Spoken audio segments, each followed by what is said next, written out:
Nothing is wrong with me. The matter is with your wife, Toria, a never do well woman, and your brother there.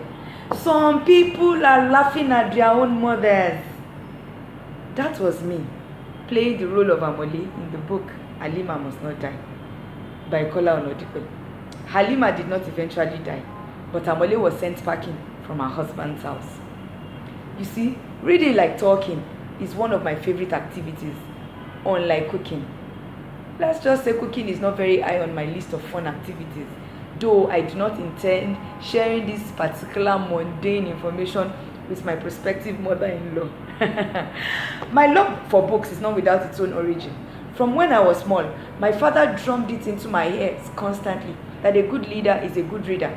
So I read books like Sands of Dune, Oliver Twist, Ibadan di Penkele Messias by Wole Soyinka. Thanks to my reading partners, Folake and Kemi.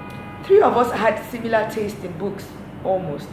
Folake was a bit different because she was indiscriminate with the books she read.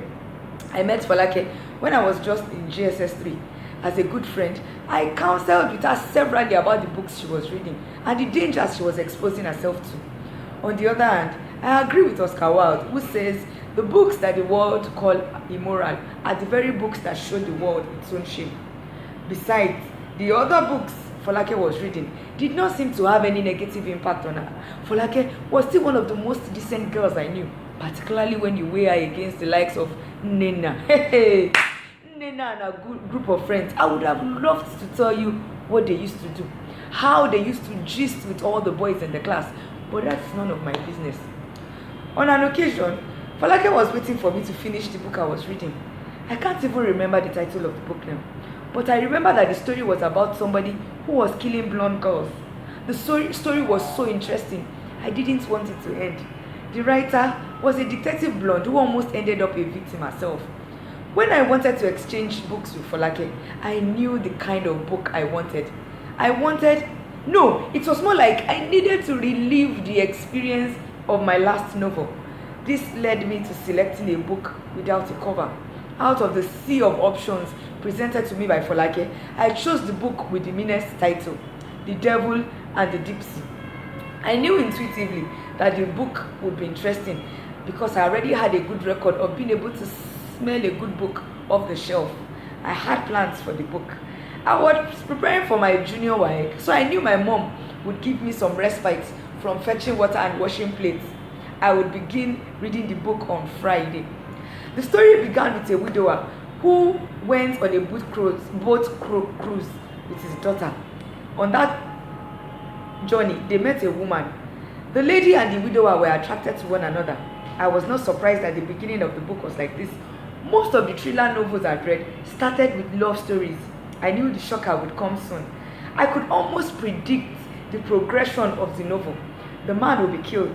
Attempt will be made on the child's life. The young lady is the hero of the story. Though I had not gotten to this part of the story, I thoroughly enjoyed the book. Maybe it was the storyline. Maybe it was my anticipation of the expected end. I had no idea. Then, suddenly, I saw the postcard. It was between pages 96 and 97 of the novel, Mills and Bone. I could not believe it. We referred to it as M&B in those days.